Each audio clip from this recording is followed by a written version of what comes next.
ಈಗ ಪ್ರತಿಯೊಂದು ತಿಂಗಳಿನ ಭವಿಷ್ಯ ನೋಡೋಣ. ಜನವರಿ 2026 ಹೊಸ ಆಶಯ ಪ್ರಥಮ ಬೆಳಕು. ಜನವರಿಯಲ್ಲಿ ಶನಿಯ ಲಗ್ನ ಸಂಚಾರದಿಂದ ನಿಮ್ಮ ಜೀವನದಲ್ಲಿ ಒಂದು ಹೊಸ ದಾರಿ ತೆರೆದುಕೊಳ್ಳುತ್ತದೆ. ಕೆಲಸದಲ್ಲಿ ಕಳೆದ ವರ್ಷ ಮೂಡಿದ ಅಸ್ಥಿರ ಪರಿಸ್ಥಿತಿಗಳು ನಿಧಾನವಾಗಿ ಕಡಿಮೆಯಾಗುತ್ತವೆ. ಪ್ರೈವೇಟ್ ಜಾಬ್ ಮಾಡುವವರು ನನ್ನ ಕೆಲಸಕ್ಕೆ ಬೆಲೆ ಕೊಡ್ತಾರಾ ಎಂಬ ಅನುಮಾನದಿಂದ ಹೊರಬರುತ್ತೀರಿ. ಮೇಲಧಿಕಾರಿಗಳು ನಿಮ್ಮ ಕೆಲಸದ ಗುಣಮಟ್ಟವನ್ನು ಗಮನಿಸುತ್ತಾರೆ. ಬಿಸಿನೆಸ್ ಮಾಡುವವರು ಹಳೆಯ ತಪ್ಪು ನಿರ್ಧಾರಗಳಿಂದ ಹೊರಬಂದು ಹೊಸ ಸ್ಟ್ರಾಟಜಿ ರೂಪಿಸಲು ಪ್ರಾರಂಭಿಸುತ್ತಾರೆ.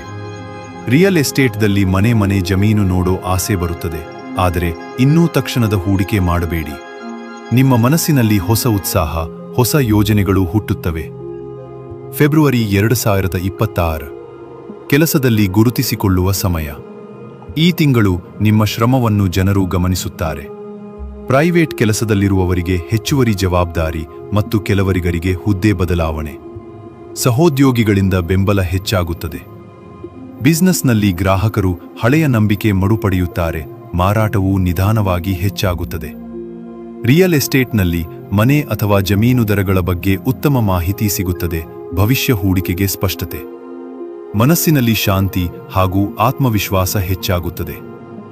ಮಾರ್ಚ್ 2026 ಹಣಕಾಸಿನ ಚಲನೆ ಶುರು. ಮಾರ್ಚ್ ನಿಮ್ಮ ಹಣಕಾಸಿಗೆ ಜೀವ ತುಂಬುವ ತಿಂಗಳು.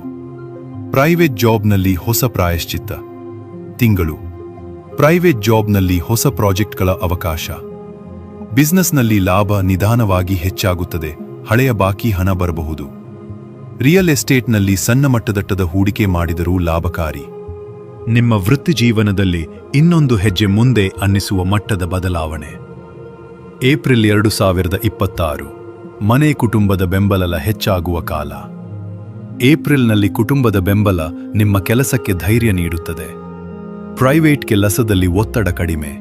ಬಿಸಿನೆಸ್ನಲ್ಲಿ ಹೊಸ ಪಾರ್ಟ್ನರ್ಶಿಪ್ ಅಥವಾ ಹೊಸ ನಗರದಲ್ಲಿ ವಿಸ್ತರಣೆ ಯೋಚನೆ. ರಿಯಲ್ ಎಸ್ಟೇಟ್ನಲ್ಲಿ ಮನೆ ಓರ್ ವಾಹನ ಖರೀದಿಯ ಚರ್ಚೆಗಳು ಶುರುವಾಗುತ್ತವೆ. ನಿಮ್ಮ ಮನಸ್ಸು ಮನೆಯ ಶಾಂತಿಯಿಂದ ತುಂಬಿರುತ್ತದೆ. ಮೇ 2026 ಭಾಗ್ಯ ಬಾಗಿಲು ತೆರೆದುಕೊಳ್ಳುವ ತಿಂಗಳು. ಮೇ ನಿಮ್ಮಲ್ಲಿ ದೊಡ್ಡ ಬದಲಾವಣೆಗಳನ್ನು ತರಬಲ್ಲ ತಿಂಗಳು. ಪ್ರೈವೇಟ್ ಜಾಬ್ನಲ್ಲಿ ಹೊಸ ಸಂಸ್ಥೆಯಿಂದ ಕರೆ, ಆಫರ್ ಬರಬಹುದು. ಕೆಲಸ ಬದಲಾಯಿಸಲು ಬಯಸುವವರಿಗೆ ಅತ್ಯುತ್ತಮ ಸಮಯ.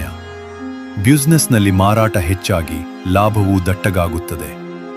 ರಿಯಲ್ ಎಸ್ಟೇಟ್ನಲ್ಲಿ ಮನೆ ಖರೀದಿ, ಜಮೀನು ನೋಡಲು ಪರಿಪೂರ್ಣ ಸಮಯ.